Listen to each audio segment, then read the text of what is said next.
पाचन तंत्र पहले पढ़ाएंगे, पाचन तंत्र से, ठीक ना। सबसे पहले पाचन तंत्र क्या होता है, यानी पाचन तंत्र क्या होता है, तो भोजन को पचाने में जो सहायता करता है तो उसी को कहा जाता है पाचन तंत्र, ठीक ना। यानी भोजन को पचाने में जो अंग सहायता करता है तो उसी को क्या कहा जाता है, पाचन तंत्र। तो मानव में पाचन जो होता है, पाचन की क्रिया जो होती है दो तरीका से, एक जो होता है आहार नाल और दूसरा जो हो गया पाचन ग्रंथि, ठीक ना। यानी पाचन तंत्र कहेगा कितने प्रकार के, तो दो प्रकार के, एक जो हो गया क्या आहार नाल और दूसरा पाचन ग्रंथि, ठीक ना। तो आहार नाल का अर्थ हुआ जिससे भोजन, मतलब जिस अंग से भोजन जाती है तो उसे कहा जाता है क्या, आहार नाल, ठीक ना। यानी जिस होकर या जिस अंग से होकर भोजन जाती है तो उसी को कहा जाता है क्या, आहार नाल। समझो ना, मतलब जैसे भोजन हम लेते हैं थाली में खाते हैं ना, थाली एक समझो एक प्रकार क्या है, भोजन को रख कर खाने वाला, तो वही क्या हो गया। उसी प्रकार मानव में भी जिस होकर भोजन जाएगा ना तो उसी को कहा जाता है आहार नाल। तो हमें देखना है कि आहार नाल के अंतर्गत क्या सब आता है। तो आहार नाल के सबसे पहले हम कहाँ देते हैं भोजन, मुख गुहा में, मुंह में डालते कि नहीं डालते। तो सबसे पहला आहार नाल का भाग कौन हो गया, मुख गुहा, ठीक ना। तो भोजन सबसे पहले हम कहाँ डालते हैं, मुख गुहा। तो आहार नाल का पहला भाग कहेगा तो कौन हो गया, मुख गुहा, ठीक ना। आहार नाल का पहला भाग मुख गुहा। मुख गुहा के बाद क्या होता है, भोजन, यानी यहाँ पर मुख गुहा में काट छाट होता है, वहाँ से भोजन क्या होता है, ग्रास नली के द्वारा, ठीक ना, अमाशय में जाता है। तो एक ग्रास नली से होकर भी जाता है, इसका मतलब ग्रास नली भी क्या है, यानी आहार नाल का भाग है, ठीक ना। तो पहला भाग कहेगा तो कौन हो गया, मुख गुहा, दूसरा कहेगा तो कौन हो जाएगा, ग्रास नली। समझ में आया। इसके बाद भोजन ग्रास नली होकर कहाँ जाएगा, पेट में, जिसे हम कहते हैं अमाशय, ठीक ना। यानी कहाँ गया, अमाशय में, अमाशय, समझ गया। इसके बाद यानी अमाशय में गया, और अमाशय के बाद क्या होता है भोजन, अमाशय के बाद जाता है छोटी आंत में, ठीक ना। यानी अमाशय के बाद कहाँ जाता है, छोटी आंत में, छोटी आंत में, ठीक ना। और छोटी आंत के बाद जाता है भोजन बड़ी आंत में, ठीक ना। बड़ी आंत के बाद जाता है रेक्टम, ठीक ना। रेक्टम जिसे मल मूत्र मतलब वहाँ पर जमा होता है, रेक्टम में जाता है। इसके बाद यानी भोजन क्या होता है, बाहर निकलता है, ठीक ना। तो इस प्रकार से यानी आहार नाल में भोजन क्या होता है, मतलब पूरा अंग में जाता है, इस प्रकार से भोजन का पाचन होता है, ठीक ना। इसके बाद है पाचन ग्रंथि। तो पाचन ग्रंथि क्या होता है, तो पाचन ग्रंथि हो गया क्या, यानी भोजन को पचाने वाले एंजाइम को, यानी जो भोजन को पचाता है जो एंजाइम, तो उसी को कहा जाता है क्या, पाचन ग्रंथि, ठीक ना। जैसे मुख गुहा से लार निकलता है तो लार ग्रंथि हो गया क्या, पाचन ग्रंथि, लार ग्रंथि, ठीक ना। इसके बाद दूसरा जो हो गया यानी यकृत, यकृत भी एक क्या है, पाचन ग्रंथि, यकृत क्या हो जाएगा, पाचन ग्रंथि। इसके बाद पित्ताशय, पित्ताशय हो जाएगा क्या, पाचन ग्रंथि, क्योंकि वहां से पित्त निकलता है, यकृत में पित्त का निर्माण होता है और पित्ताशय में जमा होता है तो वहां से पित्त मतलब निकलता है, ठीक ना। तो पित्ताशय हो जाएगा क्या, पाचन ग्रंथि। यदि कहेगा ये पित्ताशय के बाद हो जाएगा क्या, अग्न्याशय, अग्न्याशय, ठीक ना। अग्न्याशय भी हो गया क्या, पाचन ग्रंथि, ठीक ना। तो ये सब क्या है, पाचन ग्रंथि, ठीक ना। तो मतलब कहेगा पाचन ग्रंथि में क्या सब आ जाता है, तो लार ग्रंथि, यकृत, पित्ताशय, अग्न्याशय, ठीक ना। तो ये सब क्या है, पाचन ग्रंथि, समझ गया। तो पाचन ग्रंथि मतलब समझ में आया कि नहीं आया। पाचन ग्रंथि का मतलब हुआ जो भोजन को पचाने में जो एंजाइम सहायक करता है, जो एंजाइम भोजन को पचाता है तो उसको कहा जाता है पाचन ग्रंथि। यानी रस जिससे होकर निकलता है वह रस जो भोजन को पचाता है तो उसी को कहा जाता है क्या, यानी पाचन रस। तो और उससे जो निकलने वाले मतलब जिससे रस निकलता है उसी को कहा जाता है क्या, पाचन ग्रंथि, ठीक ना। और ये आहार नाल का अर्थ हुआ भोजन जिस अंग से होकर जाता है तो उसी को कहा जाता है आहार नाल। तो सबसे पहला भाग क्या है? मुख गुहा। यदि आहार नाल का पहला भाग कहेगा तो आहार नाल के पहला भाग क्या हो गया? मुख गुहा, ठीक ना। तो आहार नाल की, यदि आहार नाल की कुल लंबाई कहेगा तो आहार नाल की लंबाई होता है 8 से 10 मीटर, ठीक ना। आहार नाल की लंबाई यदि पूछ देगा तो आहार नाल की लंबाई कितनी होती है? 8 से 10 मीटर। यदि फीट में यदि पूछेगा तो फीट में होता है 32 फीट, ठीक ना। यदि फीट में पूछता है तो फीट में कितना होता है? 32 फीट, ठीक ना। लंबाई पूछेगा तो 8 से 10 मीटर। तो समझ गया। तो हम सबसे पहले यानी मुख गुहा के बारे में पढ़ेंगे, यानी मुख गुहा क्या है। 10 मीटर पूरा मोड़ से मोड़ का है, पूरा ऐसे ऐसे मुड़ा रहता है तो पूरा मिलाकर 10 मीटर का होता है, ठीक ना। हाँ, तो ये सबसे पहले हम पढ़ेंगे ये मुख गुहा में। ये सब उतार लिया, लिख लिया, मिटा देते हैं, हो गया है। जिसको नहीं उतार,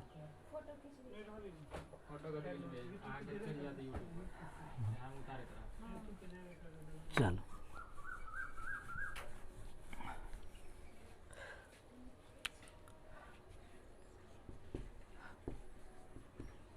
मुख गुहा, ठीक ना। यानी मुख गुहा क्या है? मुख गुहा किसे कहते हैं? तो आहार नाल का वह पहला भाग। तो आहार नाल के पहला, क्योंकि भोजन प्रारंभ कहाँ से करते हैं? मुख गुहा से। तो ये पूछता है यानी भोजन का पाचन कहाँ से प्रारंभ होता है? तो मुख गुहा से, ठीक ना। क्योंकि भोजन में पहले हम कहाँ डालते हैं? मुंह में डालते हैं ना। कि कोई ऐसा है कि नाक में पहले डालता है उसके बाद नहीं, सबसे पहले हम कहा कि ऐसे है कोई डायरेक्ट पेट में डालता है, नहीं ना। लेकिन ऐसे भी होता है डायरेक्ट पेट में। यानी एक मतलब 8वां में ऐसे बुक में पढ़ा रहे थे, तो एक मतलब सैनिक जो था, तो सैनिक को जब मतलब गोली लग गया तो अमाशय को छिद्र कर दिया, और ऊपर से जो खाता था तो निकल जाता था। जो भी ऊपर से खाता था उस छिद्र होकर निकल जाता था। तो इसीलिए आप डॉक्टर के पास गए तो डॉक्टर क्या कहा, मतलब उस ऊपर से नहीं काटना है, वहीं पर नली निकाल दिया और उसी नली को वहीं से छेद मतलब अति कर दिया, सेट कर दिया और डायरेक्ट पेट में मतलब देने लगा, ठीक ना। तो हाँ, यानी जो पाचन ये मुख गुहा सब जो करता, मुख गुहा सब जो पाचन करता, वो उसका काम बाहर में कर दे, तोड़ फोड़ कर पूरा तोड़ फोड़ देता था, ठीक ना। उसके बाद पेट में देता था। पेट में जो हाइड्रोक्लोरिक अम्ल है उसको कार्य करता था उस प्रकार, यानी भोजन का पाचन होता था स्वांगीकरण के द्वारा, ऊर्जा का निर्माण, उसके बाद उसका जीवन इसी तरह चलता था। तो डायरेक्ट भी हो सकता है, डायरेक्ट नली लगा, जैसे किसी को यदि मुंह खराब हो जाता है, जी में कैंसर हो जाता है, तो नली निकाल कर देता है कि नहीं? नली निकाल कर इसके बाद दूध या उसको चावल को मतलब पूरा पीस कर उसके बाद डालता रहता है। नहीं, किसी किसी का जीव यदि खराब मतलब कैंसर हो जाता है, कट जाता है, तो डायरेक्ट देता है कि नहीं देता है? तो डायरेक्ट भी हो सकता है, लेकिन कब? जब मतलब कोई बीमार है या मतलब मुंह से होकर नहीं खा पाता है तब। तो सबसे पहले हम पढ़ना है क्या? मुख गुहा के बारे में। यानी मुख गुहा क्या है? तो आहार नाल का वह पहला भाग जो ऊपरी तथा निचली जबड़ा से घिरा रहता है, तो उसी को कहा जाता है मुख गुहा। नहीं, मुख गुहा देखो, नीचे ये निचली जबड़ा से गिरा है और ऊपर में ये ऊपरी जबड़ा से गिरा है। तो जो आहार मतलब आहार नाल का वह पहला भाग जो ऊपरी तथा निचली जबड़े से घिरी होती है, तो उसी को कहा जाता है क्या? मुख गुहा। समझ गया? मुख गुहा। यदि कहेगा भोजन का प्रारंभ यानी पाचन, भोजन का पाचन कहाँ से प्रारंभ होता है? तो मुख गुहा से। आहार नाल का पहला भाग कौन? मुख गुहा, ठीक ना। ये दोनों क्वेश्चन याद रहेगा। अब मुख गुहा किससे घिरा है? तो ऊपरी तथा निचली जबड़ा से, ठीक ना। ऊपरी तथा निचली जबड़े से क्या है? घिरा हुआ है, ठीक ना। मुख गुहा कहेगा किससे घिरा हुआ है? ऊपरी तथा निचली जबड़े से, ठीक ना। तो ये देखो, ये जबड़ा जो हो गया, ये मानव के सबसे मजबूत अंग यदि पूछ देगा, मानव का सबसे मजबूत अंग कौन सा है? जबड़ा। कभी मुंह भरे गिरते तो कभी जबड़ा टूटता है, बल्कि यहाँ से फूट जाएगा तो ये चमड़ी वाला फूटता है ना, यहाँ का मांस यहाँ फूट कर, लेकिन ये जबड़ा टूटकर यहाँ टूटता है नहीं ना। इसका मतलब है मनुष्य के सबसे मजबूत अंग यदि पूछ देगा तो कौन सा हो जाएगा? जबड़ा, ठीक ना। लेकिन सबसे कठोर भाग कहेगा तो दांत का इनामेल हो जाएगा, ठीक ना। अब ये मुख गुहे में पढ़ेंगे। यदि कठोर भाग कहेगा सबसे अधिक कठोर कौन सा भाग है? तो दांत का इनामेल, ठीक ना। इनामेल मतलब दांत का ऊपर का भाग में है, जो इसको कहा जाता है इनामेल, जो अंदर में है उसको डेंटाइन कहा जाता है। तो दांत का ऊपर का भाग सबसे कठोर होता है, ठीक ना। लेकिन सबसे मजबूत अंग कहेगा तो कौन सा हो जाएगा? जबड़ा। तो मुख गुहा किससे घिरा हुआ है? जबड़ा से, ऊपरी तथा निचली जबड़ा से गिरा है। आहार नाल का पहला भाग कहेगा तो कौन सा हो जाएगा? मुख गुहा, ठीक ना। आहार नाल का पहला भाग मुख गुहा, ठीक ना। तो आहार यानी मुख गुहा में क्या सब होता है? तो मुख गुहा में क्या हुआ? दांत होता है, 32 दांत, 32 दांत होता है। इसके बाद क्या होता है? दांत के बाद जीभ, जीभ होता है। इसके बाद क्या? लार ग्रंथि, ये सब क्या होता है? मुख गुहा में। ये देखिएगा 32 दांत, जीभ और लार ग्रंथि कहाँ होता है? तो मुख गुहा में। तो सबसे पहले हम जीभ के बारे में पढ़ेंगे, इसके बाद दांत के बारे में, ठीक ना। तो जीभ का कार्य क्या है? स्वाद लेना। जीभ का कार्य क्या है? स्वाद लेना और यानी भोजन को लारना, लारने का कार्य करता है जीभ। तो जीभ का कार्य क्या हो जाएगा? स्वाद लेना और लारना, ठीक ना। तो देखो जीभ में ये जो है ऐसे ही जीभ है। देखो जीभ का जो है ये हो गया अग्रभाग, ये वाला भाग कौन हो गया? अग्रभाग।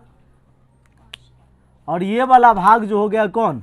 पच, ठीक ना। और ये हो जाएगा कौन? पच, पार्श्व। पार्श्व मतलब पजरा, पच मतलब पिछला, नहीं, ये पच पार्श्व।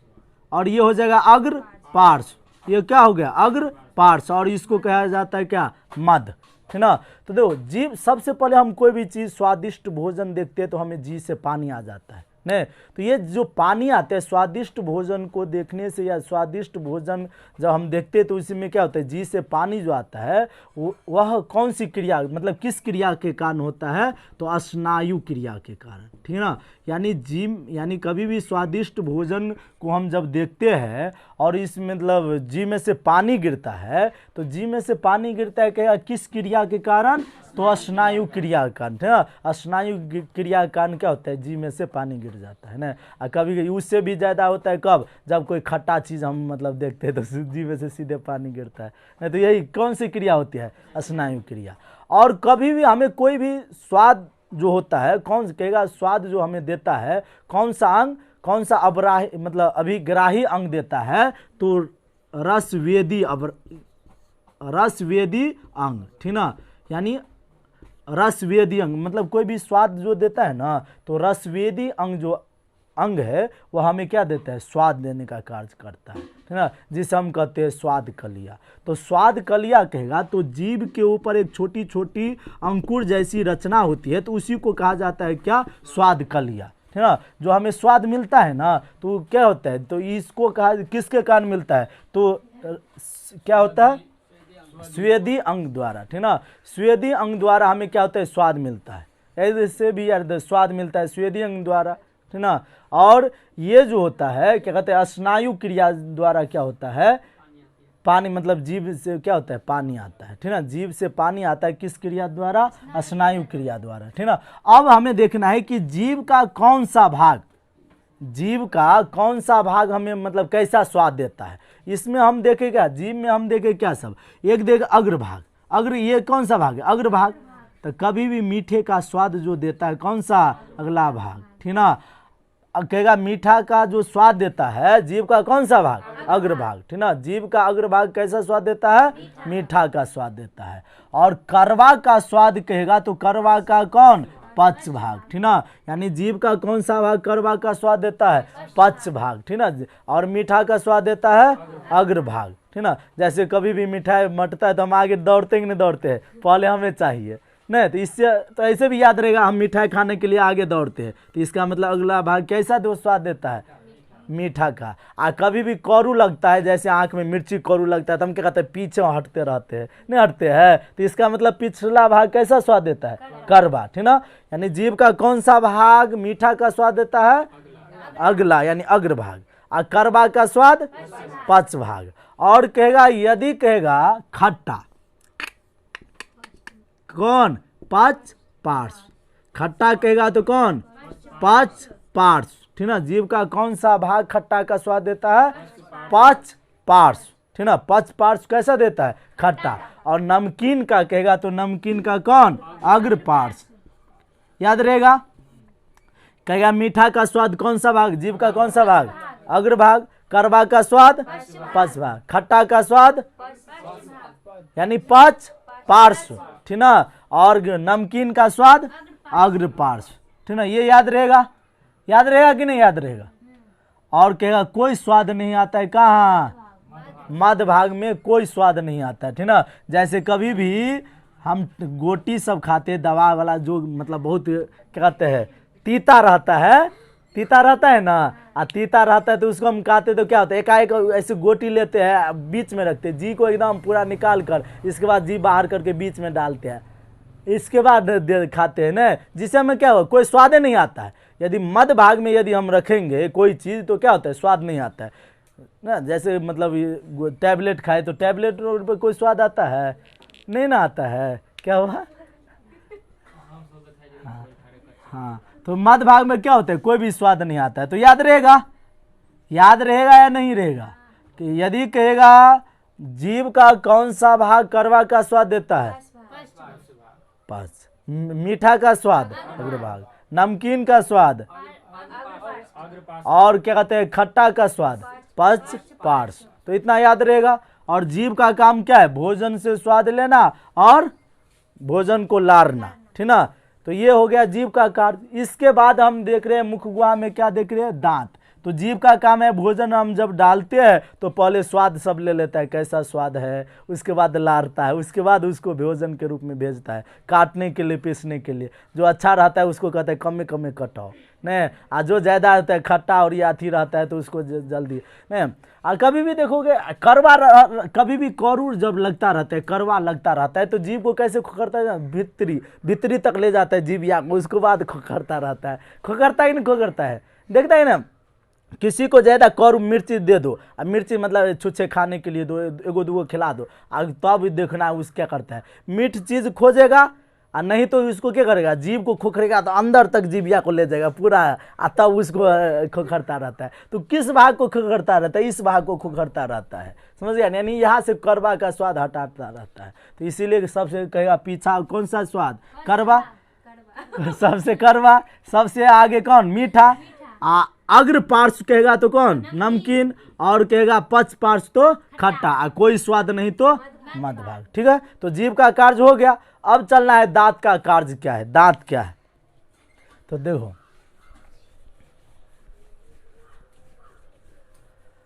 दांत, यानी दांत जो हो गया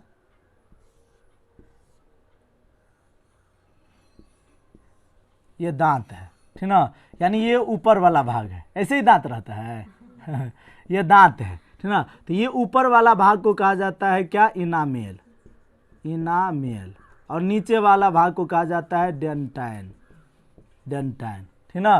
तो कहेगा दांत के ऊपर का भाग को यानी ऊपरी भाग को क्या कहा जाता है, इनामेल, ऊपरी भाग को इनामेल, जो हमें दिखाई दे रहा है ये सब क्या ऊपर में है, मसूदे के ऊपर में एक नहीं है, तो इसको कहेंगे क्या, इनामेल। और नीचे वाला भाग को कहा जाता है क्या, डेंटाइन, ठीक ना, क्या कहा जाता है, डेंटाइन।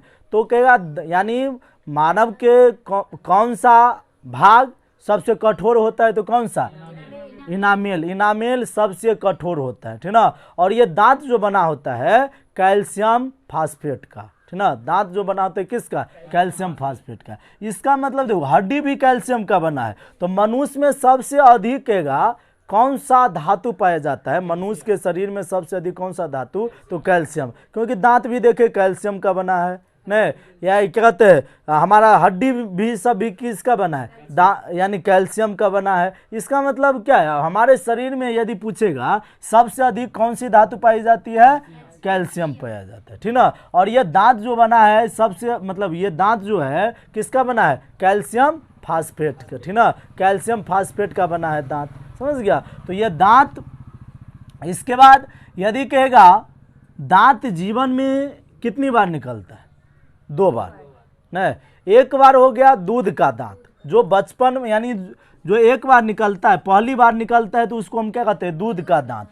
तो यदि दूध का दांत कहेगा कितने होते हैं, तो दूध के दांत कितने होते हैं, 20, ठीक ना, दूध के दांत कितने होते हैं, 20, ठीक ना। जीवन में जो पहली बार निकलता है उसी को कहा जाता है क्या, दूध का दांत। इसके बाद टूट कर फिर एक नए दांत आता है, दोबारा जो आता है उसको कहा जाता है क्या, अकल का दांत ना, हाँ, तो अकल आ जाता है तो दोबारा जो निकलता है उसको कहा जाता है अकल की दांत।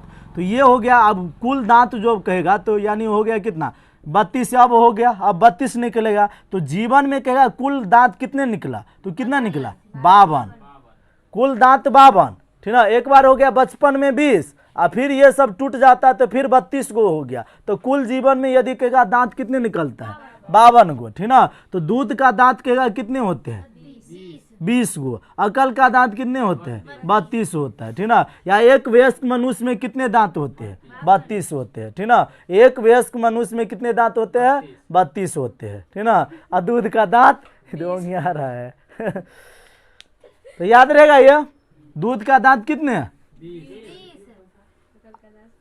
अकल का दांत मतलब कितने होता है, यानी एक वयस्क मनुष्य में कहेगा कितने दांत होते हैं 32। जीवन में कुल दांत कितने निकलते हैं 52। जीवन में कहेगा कुल तो कितना 52। एक वयस्क मनुष्य में कितने दांत 32। दूध का दांत कितने 20, ठीक ना। अब देखो दांत जो होता है 4 प्रकार के, दांत कहेगा कितने प्रकार के 4 प्रकार के। सबसे पहला यदि कहेगा तो एक हो गया कर्तनक, कर्तनक नहीं, दूसरा भेदक, तीसरा अग्रचवर्णक, और चौथा हो जाएगा क्या चवर्णक, ठीक ना। तो देखो कर्तनक का क्या कार्य है, कर्तनक का कार्य है काटना, भोजन को काट, जो भोजन को काटता है उसी को कर्तनक कहा जाता है, ठीक ना। कर्तनक मतलब ये आगे वाला, ये वाला 4 ये दांत देख रहे हैं ना, चाकर जो चौड़ा चौड़ा है ना, चौड़ा चौड़ा, तो वही कर्तनक है। तो देखो हम कितना दिखाई दे रहा है, नीचे में 4 गो दिखाई दे रहा है, ये चौड़ा वाला 4 गो दिखाई दे रहा है, और 4 गो ऊपर में दिखाई दे रहा है, नहीं दिखाई दे रहा है। तो 4 4 हो गया कितना 8। यदि कर्तनक की संख्या कहेगा तो कितना हो गया 8। 4 हो गया नीचे और 4 हो गया क्या ऊपर, तो 4 और 4 कितना हो गया 8 ना। कर्तनक की संख्या कहेगा तो कितने 8, ठीक ना। और कर्तनक का कार्य कहेगा तो क्या है भोजन को काटना, ठीक ना। भोजन को काटने का कार्य कौन करता है कर्तनक, ठीक ना। और कर्तनक जो है कहेगा कैसा दांत है तो चौड़ा, तो कहेगा कौन सा दांत चौड़ा होता है कर्तनक ना, कर्तनक है चौड़ा दांत ना। और ये जो होता है नाक के सिको होता है, नाक सिको है कि नहीं है, तो इसीलिए इसको नोज तीथ भी कहा जाता है, ठीक ना। नोज तीथ कहेगा, नोज तीथ किसे कहते हैं तो कर्तनक को, ठीक ना। यदि कहेगा नोज तीथ किसे कहते हैं कर्तनक को, ठीक ना। नोज यानी कहेगा कर्तनक की संख्या कितनी है 8। इसका कार्य क्या है भोजन को काटना, समझ गया। और कहेगा मतलब सबसे चौड़ा दांत कौन सा होता है कर्तनक, ठीक ना। इसके बाद दूसरा है भेदक, भेदक, भेदक नामे से होता है मतलब क्या फाड़ना, भोजन को फाड़ना। तो जीव का काम है स्वाद लेना और सबको बगल में सबको एक बार काटने के लिए भेजेगा, एक बार तोड़ने के लिए जाएगा, ठीक ना। तो ये काटता है तो कौन भेदक उसको क्या करता है फाड़ता है, यानी तोड़ना फोड़ना कौन करता है भेदक। तो भेदक की संख्या देखो कितना है 4 होता है। 4 कैसे, ये नुकीली है ना, ये वाला नुकीली ये है, तो एक यहाँ है एक यहाँ है, इसके ठीक ऊपर में एक है एक नीचे, यानी 2 नीचे हो गया 2 ऊपर हो गया, ठीक ना। तो ये 2 और 2 और कितना हो गया 4, ठीक ना। और ये जो हो गया भेदक जो है कैसा है नुकीली दांत, ठीक ना। तो कहेगा नुकीली दांत कौन सी होती है भेदक, चौड़ी दांत कर्तनक, ठीक ना। भेदक की संख्या 4, ठीक ना। भेदक की संख्या कहेगा तो कितनी 4, समझ गया। भेदक का कार्य क्या है भोजन को फाड़ना चीरना, ठीक ना, भोजन को फाड़ना चीरना, ठीक ना। और ये नुकीली हो गया। और देखो ये जो होता है आंख के सिको होता है, आंख के सिको होता है ना, इसीलिए इसको आय तीथ कहा जाता है, ठीक ना। कहेगा नोज तीथ किसे कहा जाता है कर्तनक को।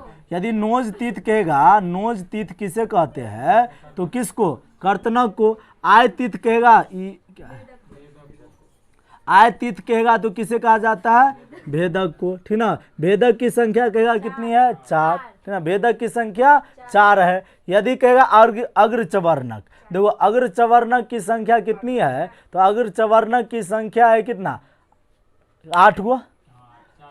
4 मतलब इधर जो हो गया कितना हो जाएगा देखो 2 होगा इस साइड, ठीक ना। 2 जो हो गया यहाँ पे होता है 2, ठीक ना, और 2 यहाँ पर होता है, ठीक ना। तो 2 2 कितना हो जाएगा 4, 4 गो हो गया इधर, 4 गो नीचे और 4 गो ऊपर, तो ये कितना हो जाएगा 8 गो हो जाएगा। ये कितना हो जाएगा अग्रचवर्णक की संख्या कितने 8, ठीक ना। अग्रचवर्णक की संख्या 8। और ये जो अग्रचवर्णक और चवर्णक दोनों बच्चे में नहीं पाया जाता है, अग्रचवर्णक और चवर्णक जो होता है बच्चे में नहीं पाया जाता है। अग्रचवर्णक की संख्या कहेगा तो कितना 8। अग्रचवर्णक का कार्य क्या है, भोजन को चबाना, ठीक ना, भोजन को चबाता है। अग्रचवर्णक क्या करता है, भोजन को चबाता है, ठीक ना। तो अग्रचवर्णक की संख्या कहेगा तो कितना हो जाएगा 8 हो जाएगा, ठीक ना। और अग्रचवर्णक जो है देखो यहाँ पर गाल सिको है, इसीलिए इसको कहा जाता है चिक तीत, ठीक ना। चिक तीत कहेगा किसे कहा जाता है, अग्रचवर्णक को। चिक तीत कहेगा, चिक तीत ऐसे ही लिखा जाता है। चिक तीत कहेगा किसे कहा जाता है, अग्रचवर्णक को, ठीक ना। चिक तीत अग्रचवर्णक को कहा जाता है, ठीक ना। चबाने का कार्य कौन करता है, अग्रचवर्णक। और चवर्णक का भी कार्य है चबाना, भोजन को चबाना या पीसना, इसका चवर्णक का भी कार्य है। लेकिन चवर्णक की संख्या कहेगा तो कितना हो जाएगा 12, यानी 3 गो इस साइड, लास्ट में 3 गो इधर, 3 3 6, 6 ऊपर, ठीक ना। तो 6 6 कितना हो जाएगा 12 हो गया, ठीक ना। तो देखो 12 8 20, अब 20 और 12 32 हो जाता है। तो एक वयस्क मनुष्य में कहेगा कुल कितने दांत होता है, तो कितना 32। और चवर्णक को विजडम टीथ कहा जाता है, विजडम टीथ, ठीक ना। यानी देखो तो नोज टीथ कहेगा किसे कहा जाता है, कर्तनक को। आई टीथ किसे कहा जाता है, भेदक को। चिक टीथ किसे कहा जाता है, अग्रचवर्णक को। और विजडम टीथ किसे कहते हैं, चवर्णक को। यदि कर्तनक की संख्या कहेगा तो कर्तनक की संख्या कितनी 8, यदि भेदक की संख्या कहेगा तो कितनी 4, अग्रचवर्णक की संख्या 8 और चवर्णक की संख्या 12, ठीक ना। यदि आयतीत कहेगा तो आयतीत किसे कहा जाता है, भेदक को। चिक तीत कहेगा तो किसे कहा जाता है, अग्रचवर्णक को। और विजडम तीत कहेगा तो किसे कहा जाता है, चवर्णक को, ठीक ना। तो इस प्रकार से हम क्या कुल 32 दांत पढ़े, ठीक ना। और ये पूरा का कार्य भी पढ़ लिए, ठीक ना। इसके बाद आगे जो होगा दांत के बारे में और है तो और अगले दिन बता देंगे, समझ गए।